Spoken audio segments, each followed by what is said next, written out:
প্রিয় নেতাজি, অনেক দিন ধরে চিঠি লিখব ভাবছিলাম, কিছুতেই আর হয়ে উঠছিল না। আজ কোনো একটা ঘটনার নিরিখে তোমাকে চিঠি লিখতে বসলাম। ছেলেবেলায় আমাদের দোতলা ড্রয়িং রুমে তোমার ছবি। জন্মদিনে পেতাম বই, সেখানেও তুমি। বাবার গল্পে তোমারই বীরত্ব।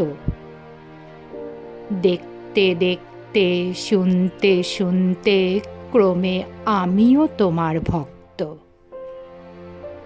বাবা বলতেন, ইন্ডিয়ার আর একজন নেতাজির দরকার ছিল।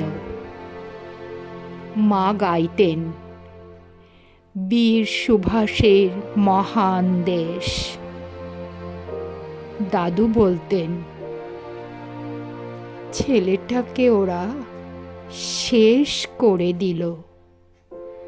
ঠাম্মার চোখে তখন আঁচলের খুঁট। এসবের মধ্যে বড় হওয়া আমিও কেমন একটা ঘোরের মধ্যে থাকতাম। ভাবতাম, পারতে, তুমি সব পারতে, যদি আর একবার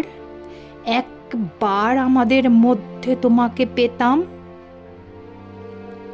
আজ উত্তর 40-এও আমার একই ঘোর, তুমি পারতে।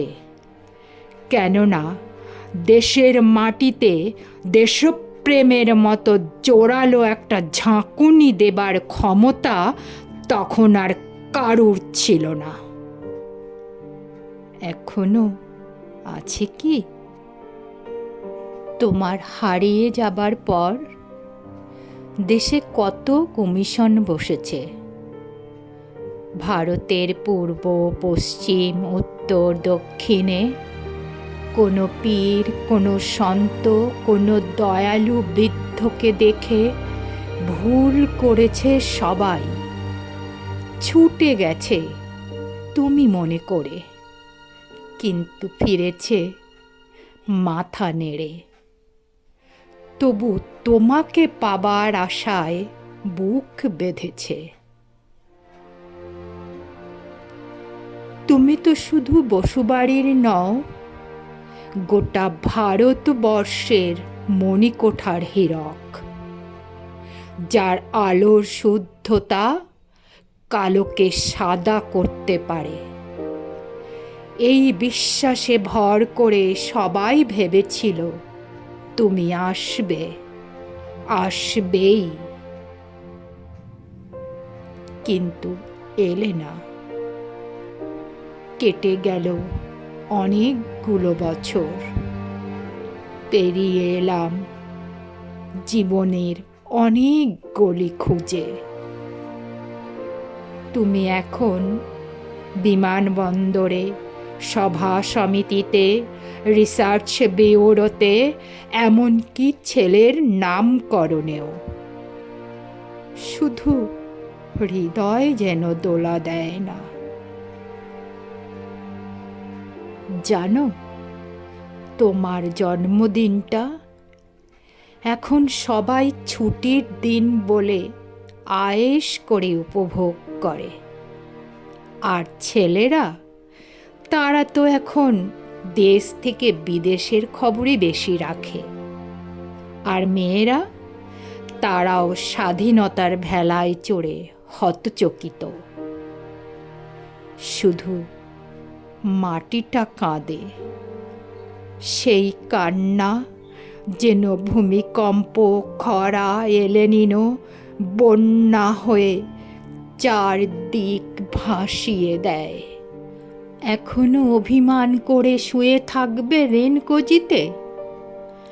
আজ যখন ঘাড়ের উপর AK-47 নিঃশ্বাস, রক্তের হোলি খেলা ধর্মের জিগিরে, তখন শোনাও সেই আওয়াজ, আমি সুভাষ বলছি, মেয়েটা দৌড়ে এসে বলবে, মা, মা, দেখো, উনি আসছেন।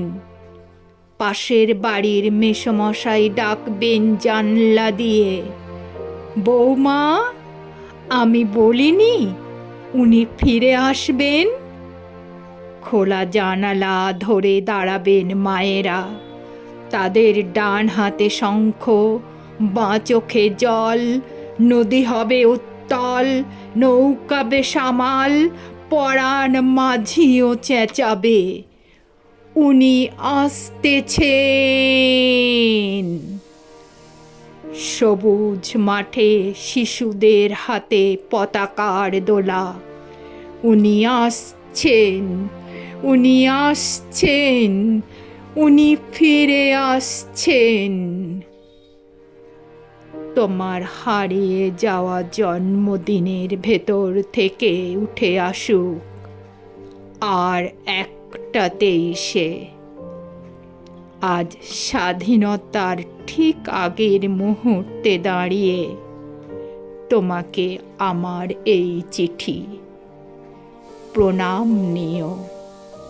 ভালো থেকো নেতাজি।